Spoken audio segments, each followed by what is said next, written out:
Hey, I'm John Greaves III. I'm the founder of Garage Gym Life, and I have to admit, my reaction when Iron Bull Strength reached out to me about doing a review of one of their power racks was probably like yours was when you saw the title of this review. Iron Bull Strength makes racks and benches? I thought they just made belts and knee sleeves and wrist straps and stuff. But I'm always down to try new gym equipment, so I agreed, and I'm glad I did. Iron Bull Strength has just launched their new manufacturing facility where they're manufacturing equipment in-house, including benches, plates, and power racks, including their latest power rack design, the PR2. Full disclosure, I tried my best to find something that I disliked about this rack, both because I know that nothing's ever perfect in this world, and because I know that if I don't say anything negative about something I review, it's going to be tough for you guys to believe that I'm not just regurgitating talking points from the brand. Well, you're just gonna have to be mad at me because I honestly love this rack. And while I've only had it for a few weeks, I can't think of a single thing that I dislike about it. There are areas where I think it could be improved, but there's nothing that I would consider a deal breaker. In fact, my wife and I are seriously considering keeping this rack for the long haul. And not just because of this dope red and black color scheme that fits oh so well with our brand and our favorite college football team. Go Dogs.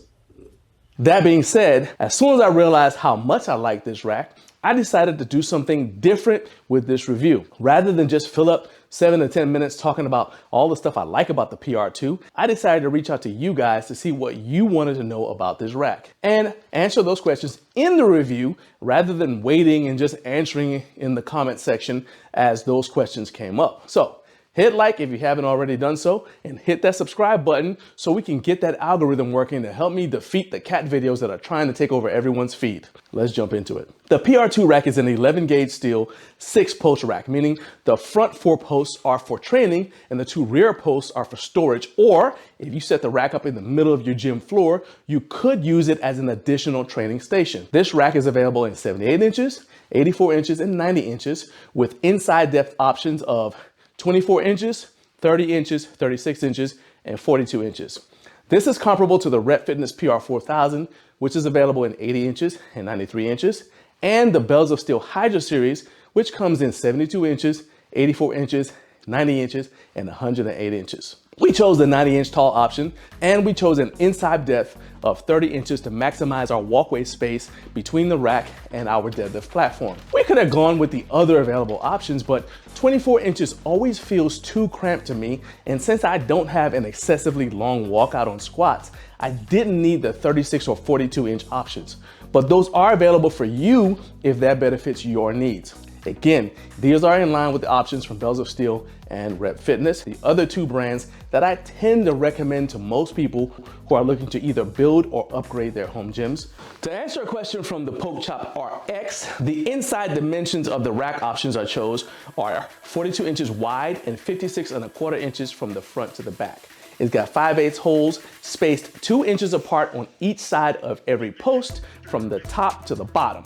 Since the version I chose is 90 inches tall, that works out to 45 holes on the sides of each post and 47 inches going front to back. I decided on a front cross member and a multi-grip pull-up bar for the middle section. And for attachments, we chose the landmine and dip station. Joey Echeverria, I know you wanted to know how the pull-up bar feels. And I can tell you that the powder coat is medium grippy. It doesn't feel like knurling, and it's not the grippiest I've ever felt, but it's also not as slick as the other racks I've used. It's not like knurling, and it's not like painful knurling to dig into your hands. It's definitely not as slick as some I've used. So while I do need to chalk my hands, if I wanted to do something like this one arm hang, I wouldn't need to chalk the bar if I wanted to do pull-ups. And that's even if my hands were to get sweaty. One thing I think is important to note about this rack is it's made in Canada, where they use the metric system. So while this rack is labeled as a 3x3 on their website, it's actually a 75mm by 75mm, which works out to 2.95276 inches by, you get the idea.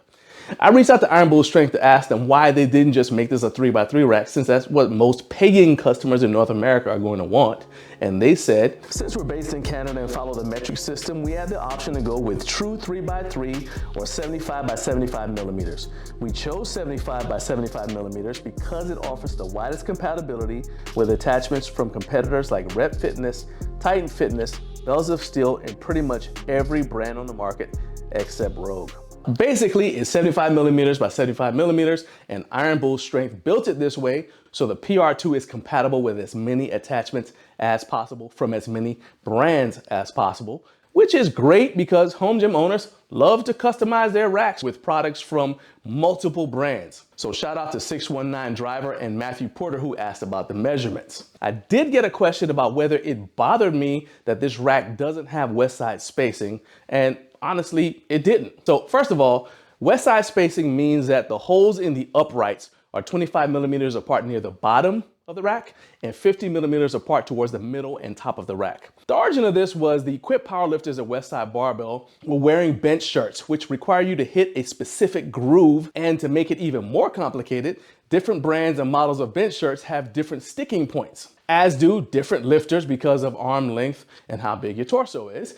And those sticking points change as your body weight and torso size fluctuates, depending on whether you're cutting weight or bloating to move up a weight class or trying to hit a big PR. So if you're training and competing to break all-time world records as the Westside guys were, you need to be able to train pin presses at the height that matches your sticking point as closely as possible. And you also want to be able to set the safety bars right where they provide the maximum safety, but also allow you to work your entire range of motion. Finally, you also need to set up your J-hooks at a height that doesn't force you to extend your shoulders after you went to a lot of trouble to get a tight bench setup.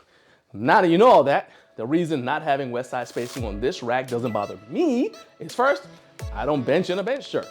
And because this rack is cross-compatible with other brands, when I set up to bench, I used my Crandall Fitness monolift attachments, which move the unrack point from behind my head to above my chest when I'm properly set up.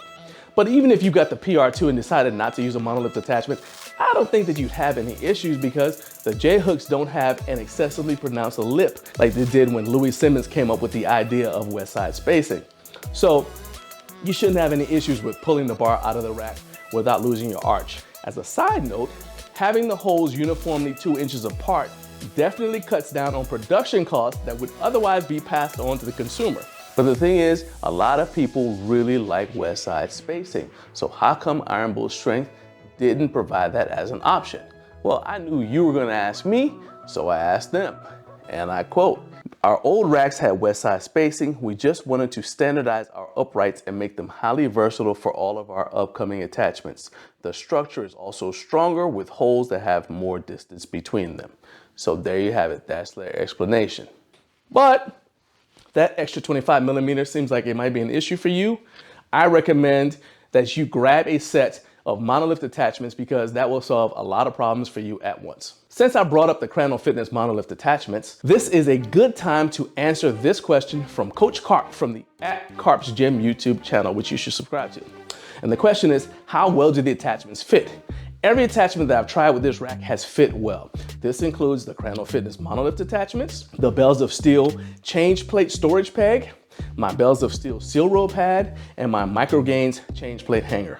They all fit on this rack. I noticed a little bit more of a gap between the attachment points and the rack, but this was less of an issue when I was using those attachments and more of an issue in installing them. So I noticed that I had to lift both the seal roll pad and the monolift attachments slightly to get the hitch pins to go into the holes. But once they were on, as I said, I didn't have any issues with excessive movement and every attachment felt nice and secure. The attachments that came with the Iron Bull Strength PR2, which includes the J-cups, the dip station, and the landmine attachment, all fit snugly enough that there's not excessive slop when you install them. Everything fits snugly, but nothing is so tight that you have to drink pre-workout to put them on and get them off. One more thing about the attachments. Coach Carp wanted to know if the J-cups and weight horns all have UHMW on the contact points to prevent damage to the rack as the barbell and weight plates are being loaded, unloaded, stored, and used. So there is a UHMW plate between the steel brackets on the J-cups And they also have UHMW plastic on the clasps where the J-cup attaches to the rack to prevent metal-to-metal contact. It's the same thing on the landmine, but there isn't any UHMW on the weight horns themselves. And I didn't get spotter arms or safety straps, so what I've done is reach out to Iron Bull Strength and I've asked them to drop the answer to that specific question in the comment section of this video. So keep checking back and the answer should be in there in a couple of days. In fact, when that answer is in there, I'll make a community post to everyone to let you guys know about it. You will have to be a subscriber to get that notification. So if you're not subscribed yet, you're going to want to do that now and turn on your notification bell. Now, let's talk about the areas where I think this rack could be improved. One of the first questions I got about this rack was from my guy Jake at Garage Gym Experiment. And he asked, what differentiates this rack from other power racks on the market? So far, I haven't found anything that I can put my finger on that makes this rack dramatically different from all the other racks that I've seen online or in person. Granted, based upon the quote I read to you earlier, that seems to be kind of the point of the PR2.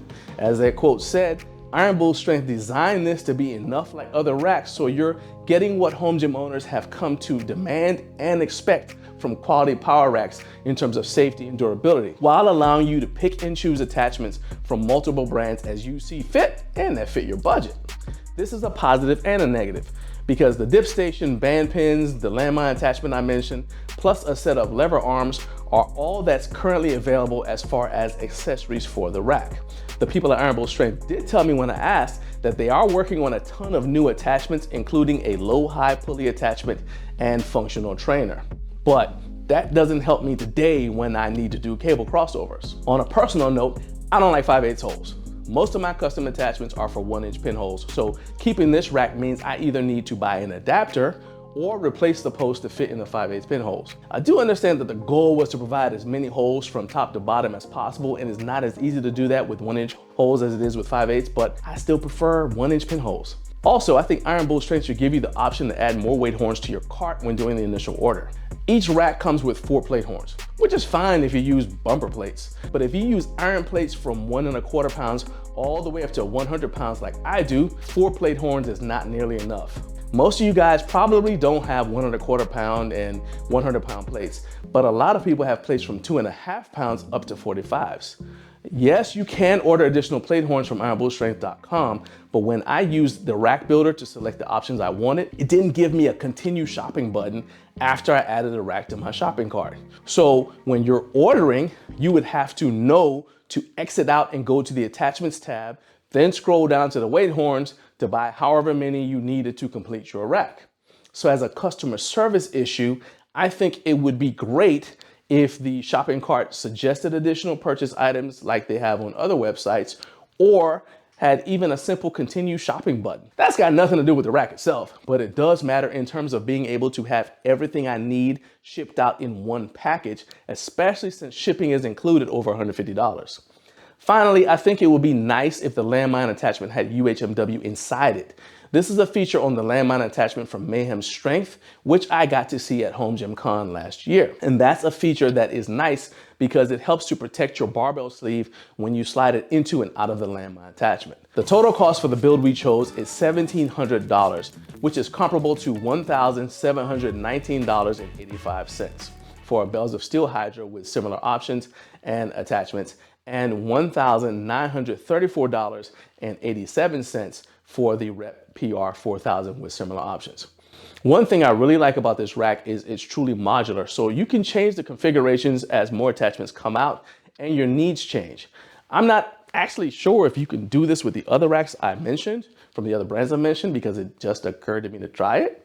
But I was able to use the landmine attachment on any of the posts because they're pretty much interchangeable. So my wife and I can mount the landmine and use it where it makes the most sense depending on if we're sharing the gym that day or not. Before I forget, I mentioned that shipping is free if it's over $150, but keep in mind that these power racks are manufactured in Canada. So you're going to have to wait a little bit longer because of the time to ship from there to wherever you live in the continental United States. To sum it up, like I said at the beginning, I really like this rack.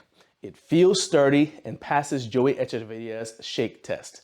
I feel secure using it for squats, benches, pull-ups, and anything else I could come up with. Side note, this is the first rack that I've been able to deadlift inside of. My previous racks, which were mostly used older racks so I could stay within my budget, all had bottom cross members that were a little too high for me to do any sort of deadlifting there. At best in the past, I could do rack pulls, but now I'm able to do all of my deadlifts inside the rack, and I love that. I also love how easily everything stores away when it's not in use. And on top of my normal motivation to train to reach my personal fitness goals, I actually look forward to training with this rack specifically. As I said at the beginning of this video, my wife and I are seriously considering making this our permanent rack, which would change how we produce content for this channel, but that's how much we like it. It's the perfect height for what we need, it fits perfectly in our garage gym, and we can't wait to get our hands on that functional trainer attachment from Iron Bull Strength, plus all of the other stuff that they have planned for the future. If you have any further questions that I didn't answer, just drop them in the comments and I'll either comment back with the answer or I'll shoot a separate video to address that question for you.